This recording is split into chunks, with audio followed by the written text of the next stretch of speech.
we're going to actually get started, and I'm super, super excited in doing that. And when we do, I'm going to introduce to you somebody who is very, very special to me. And I'm going to do that in a way that is important because this is somebody who I had found we had met just recently. I think it was a couple of years ago.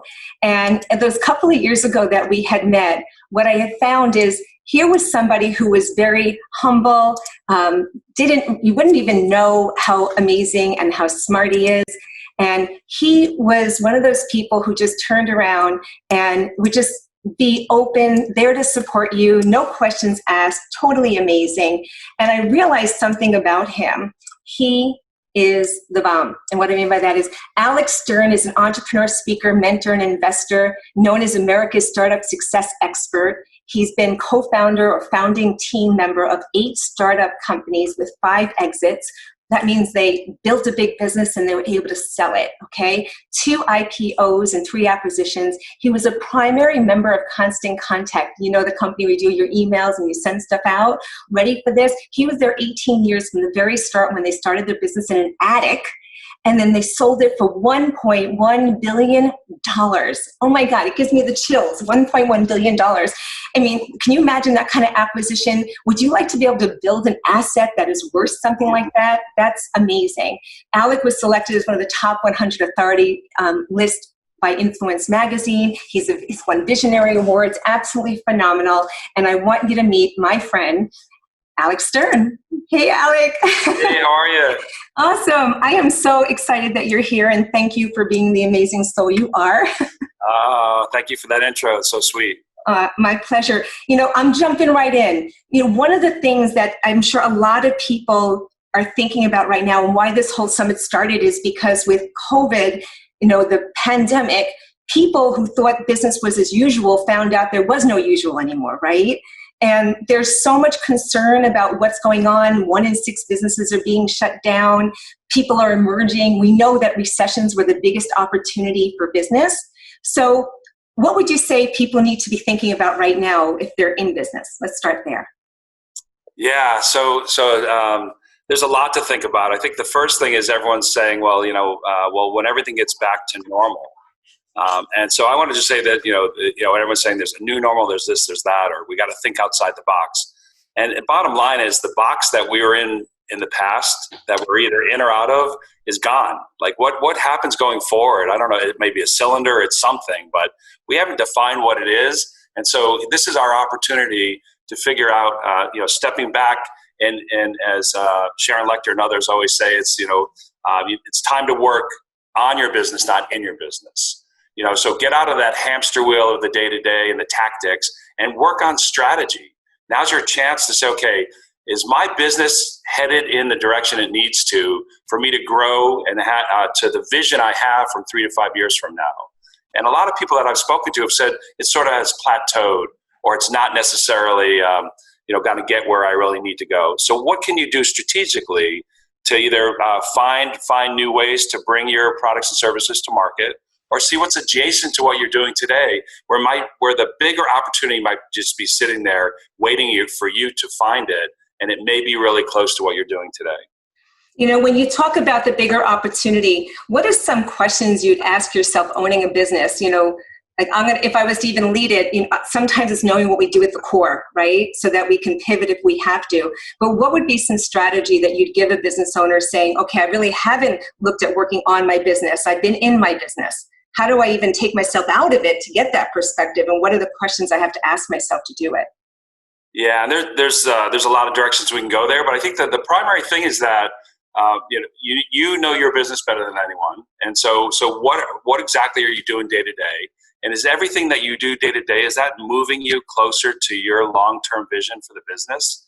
And most of the time, we're caught up in the minutia of stuff that's not advancing this business. And so the plateau or where we're sitting today is something that we have in our control. Now we just have to say, okay, let's really look at, time management of the day. How much of our day is spent on things that could you potentially not do them because they're busy work and they're not necessarily helping toward your bigger goal and vision? Or could you outsource or find someone else to assist you? Stay in your lane. As small businesses, we,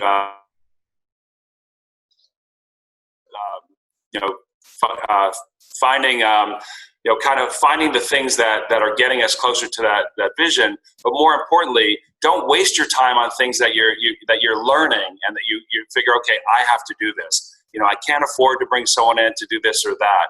But what's your time value of money? If you did more of what you're good at, would that be advancing you closer to your goal? And then outsource some of these things to others that can assist you. And it doesn't take a lot of money. It may take a little bit, but be smart. We got to be smart about the business and make sure we're staying in our lane and figuring out if that's really getting us toward our goal. I love that. I have an expression, if it's under $25 an hour, it's not my job. Great point. And it usually is. I mean, I've hired 3 people now that are working for me during this time because I said, I've got to stay in my lane. Could I learn these things and could I spend time on them? Yeah. But it's not good time value of money for my time where it could be better spent elsewhere, in the business. And talking about money and time, this is an interesting thing. How should businesses adjust pricing with the COVID? The expenses are probably going to go up because now they have to do different things for the laws to be able to adjust in some businesses, right? If they're a brick and mortar or manufacturing or other kinds of delivery services, or for some businesses, it might actually go down, right? If they can scale, they found I don't need the overhead, I can do things. What do you think about? I'm asking more than one question. I apologize. What is a good strategy for pricing? The reason I'm asking the question is I'm getting a lot of business owners thinking they have to reduce prices. It's a bad time, and I'm saying no. So what would your insight be? Yeah. So the first thing is value. People buy value, and so it becomes priceless if you're selling them on value. And so everyone wants to rush to price, and so that diminishes your value and it diminishes your offering. And at the end of the day, you have customers, and we've sort of left our customers behind a little bit in some ways. Like we have to worry about all these things and fear factor, and all that stuff has to get pushed aside. And if you really think about where's the power in your business, that's your current customers. Your current customers are your best prospect to bring you new people. They're the ones who are going to roll up their sleeves and give you a hand and help you during this time. We're all sitting around with a little extra time that if you're nurturing and spending time with them, they'll do more with you. And they're not there looking for a deal. But in some cases, you can think about things you can do. So, restaurants that have said, okay, well, how about if I sell, $100 gift certificate, and when we open up, we'll give you $150 of value. So that's a reward to a current customer. Thank you for being a customer. We want to do this for you. So again, it's value that you're providing as opposed to something solely around price. So I'm usually one to really hesitate to adjust the pricing, and that's something you've got to test. So going out to your current customers, or more importantly, new customers, and look at your competitors, see what others are doing, but don't jump immediately to lowering price. There's much more that you can do today that will just get you set up for what's coming next. Is a big opportunity. Are you ready to jump in and be able to take on more? Have you set yourself up for success to do that? And again, I don't think price is just lowering price or considering lowering price is really the answer without looking at value first.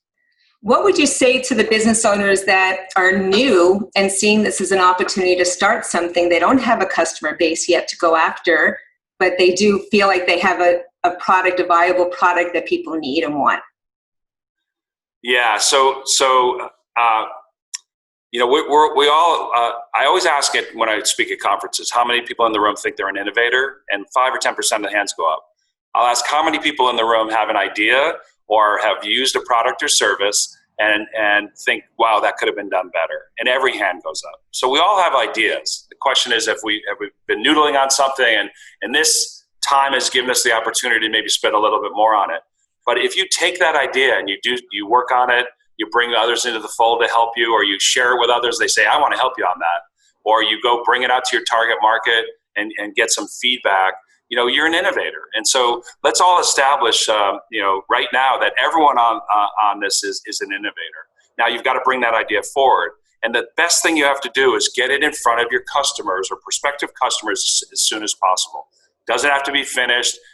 Just because you may have been that type of person before, you've got to go out and talk to your target market. today, and they're available to take the calls, to get on Zooms, to hear about the product or service. And so feedback is a gift, and as early as you can go and get that, that's what's going to motivate you to move forward when they're wide-eyed with the idea that you have, and see how that's going to help them potentially lower costs, lower expense, or increase revenue, or help them in other ways. So get out there as soon as possible. And I like to say, in quotes, get out of stealth mode, and stop hiding and protecting, and just, you don't have to give away the secret sauce, but get out and get it in front of your target market as soon as possible. Well, and then, talking from an innovator, let me ask you, when you started with Constant Contact in the attic of a house with three people there, did you know that this was going to be something that you're going to be selling to have other people acquire? What was the vision from the beginning? Because you obviously had to share your dream to get all these people to grow as big as you did. Sure. Yeah. So being involved in 8 companies, several prior with some exits, I was circling small businesses, had a passion for small businesses. I mean, it's in my DNA. Co-founder Randy, the original one with a technical idea, same, and Margaret, our software architect, same. We were all passionate about helping small business. And there wasn't anything on the front end in regard to marketing. The bigger competitors like Amazon and others had enterprise tools, they had resources, they had agencies, they had all this stuff. But you walk on Main Street, they had nothing. And so, they had an inbox, and an email account or an email address, but that wasn't going to sort of cut it. So we went out and got feedback really early with our goal and intention to level the playing field for small businesses against those big competitors. So we went out and asked them first. Get value from asking them first. What are your goals? What's your vision? What are you doing today or that you want more of? What are you not doing or wish you had? And once we learn things like, well, we want to stay top of mind to our customers. We want to drive our customers back. We want more revenue. We want more prospects to come in and new people, to become customers. And once we heard all those things, then we saw that we were onto something. Because then we shared back, well, what if we gave you a self-service, easy-to-use tool to drive, sort of marketing messages that level the playing field against those big competitors that look just as good with tracking, reporting, and these other things for a low budget. And all you had to worry about was what you were going to say, when you were going to say it, and who you were going to say it to. That was it.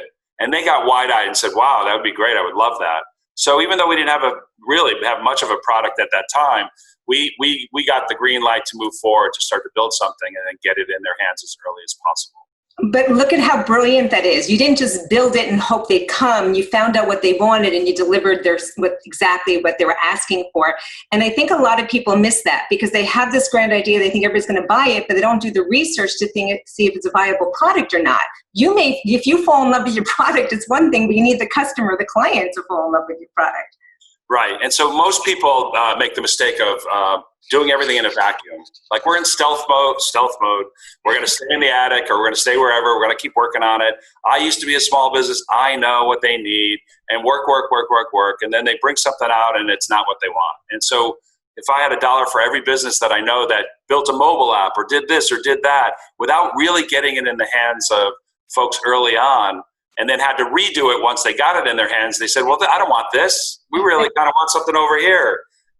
So it's just a success factor in getting out and getting in things in their hands early. And guess what? When you go to get those customers, don't go to family, don't go to friends, don't go to people you did business with before. Go to total strangers, because you're going to get brutal, honest feedback. And so we had things breaking and it had bugs and they wanted other features, and we had to find a way to get rid of the friction in what we had and add new things as we could as we go. But they gave us that honest feedback. And I went out and found 4 customers, 4 small businesses to take what we had early on.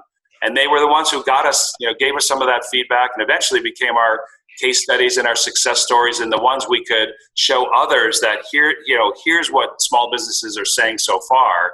And it's directional. We only had 4, and there's 30 million in North America. We'll get to them, and we had a strategy on how to scale it. But the key thing was those 4, gave us that green light. So I have a question. Did you charge those 4, or was it free? Yeah. So initially we gave it. There wasn't much there. So initially we gave it to them free, but as we added in some more features, the agreement was as we built it to a point, then they did pay. Okay, because sometimes people give things away, they don't see the value, and then free has no value, they're not as committed. Right. But the cool thing about what you also were building is you were building something that the more they got entrenched in it, the more they wanted it to become a lifestyle. So it became a habit and harder to leave, where some products may not have that same, that same benefit as you had there. And so they clearly were, they got wide-eyed and saw what they were able to do. And then when it started getting into their DNA, and they were using it and they needed it and they got results. Somebody walked in and, showed them on their phone, hey, I want this. You're having a special. I want this. Or just said, I just got your email and I came in because I'd love to see the new line or try the new menu items. So the minute one person would say that, they're like, okay, this is working. It's working. Yeah. That's awesome. So let me ask you, I'm sure there's a lot of entrepreneurs right now. There's two variables I'm thinking. There's either businesses that are ready to be acquired, so that if you have funding, you may be the one acquiring them. There may be businesses looking to sell because of what's happened. Maybe they don't have the financial means to be able to come out of this. What would be some of the ways we evaluate a company's worth, or what do companies look for when they're buying or selling? Yeah, so valuation is one of those things that sometimes it's in the eye of the business and what they've done, and other times it's in the eye of the acquirer, potentially of what they see the value of that. And so some of the things that in order to get your valuation up and value that business, kind of further up the curve, they're going to want to see, how first they're going to look at team. They're going to look at, how many folks that you have and the quality of the, all of the employees, if you will. They're going to look at the market opportunity. How big is it? They're going to look at, what you've achieved so far. And so that could be small. You could be small in the cycle of, only having 100 customers or whatever it may be. It's so much in revenue and it's so much, but it's directional. And you just have to be able to tell the story, how you're going to scale it. And I will tell you that in a lot of businesses, most people's answer to scale is, well, I'll just hire another 100 salespeople. Mm-hmm. Well, first of all, investors don't want to hear that, have all their money be poured in to get 100 people, an army of salespeople to be running out there and do that. Unless you have an enterprise product that, can afford that, where it's $100,000 or whatever it may be. But if it's something lower budget and you've got to find a way to get to it. And so the answer in scale is usually channels. And so a business being sort of valued is, are you on a path to success and you've got some customers and they're happy and it's working. You've got the right team to deliver on this. It's a big market, big problem being solved, unique value prop. And then you've got a scale strategy, and it's usually channels, which Constant Contact was 100% channels when we started. Me, myself, and I, the three of us, could not go door to door selling to small businesses. We had to do it through channels and alliances, strategic partnerships. And so the company went public at year 10, which we had our IPO, and then 8 years later we sold for $1.1 billion. When we sold, we had 1,500 amazing people that got us there, 750,000 customers that they were the ones who drove our success and opportunity, and so excited that we helped so many small businesses. We had 8,000 channel partners. So imagine that, 8,000 channel partners. And so it was, we amassed, opportunity by our go-to-market strategy, having some unique value prop in it and some of the things we did to wow and delight our customer, but we also figured out that scale opportunity. And so if you're early in that cycle and you can explain your opportunity to scale and it does make sense, then someone needs to just pour gas on it. And so someone will acquire you because they figure we have the engine that can help with you driving that, knowing that you understand how you can scale it. So systems and scaling. What is, when you talk about channels, I'm familiar with it, but maybe other people aren't. What is a channel? Yeah, so one-to-one is where you're going to go out and sell direct to a customer. And so in the case of Constant Contact, when we started, it was a free trial. And $15 a month was the first point. I think today it's maybe $20 a month. And so couldn't go door to door around the country, around the world to get to all those small businesses. So we had to get to them through some intermediary.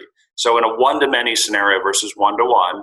And so channels and alliances, strategic partnerships are where's your target customer hanging out. So small businesses are hanging out at chambers.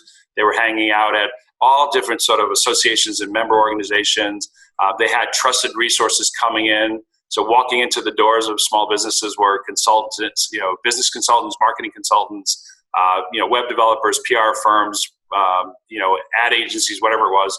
All these people were going in, and so if we could arm them with tools and resources to help the business go to the next level, grow the business, drive more engagement, nurture their customers, whatever it is that they wanted to achieve, then we have all these people that would tell them about it, and in some cases set them up with the account and do it for them. And so we found and amassed, over those 8,000 that at the time when we sold the company, we found the channels, and again, 100% channels when we started, big and small, from Amex and others that had millions of small businesses that we were sort of the email marketing solution of choice, where Amex would promote that to their small business customers. So you can get large ones and small ones. They come in all shapes and sizes.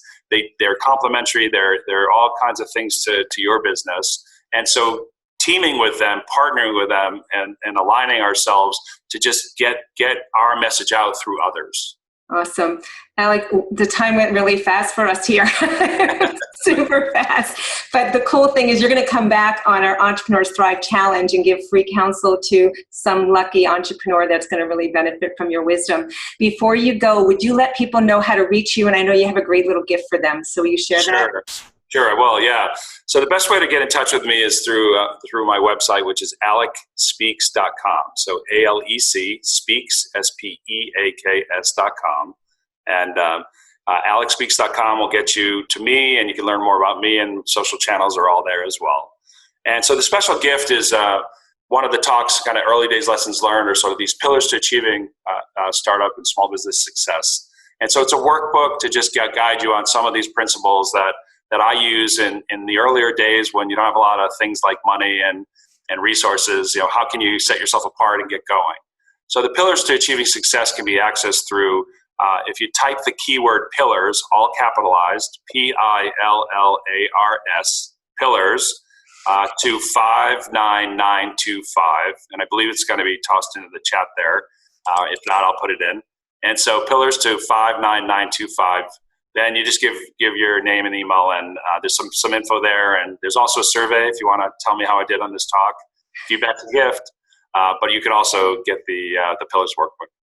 So right now, let's smile, because I want them to take a picture of us, because when they post a picture of us online speaking together. Right. You got to point at each other, though. Okay, I don't know if we're sharing. Are we actually both seeing together? We're seeing together, right? So if we're going to point to each other, here we go.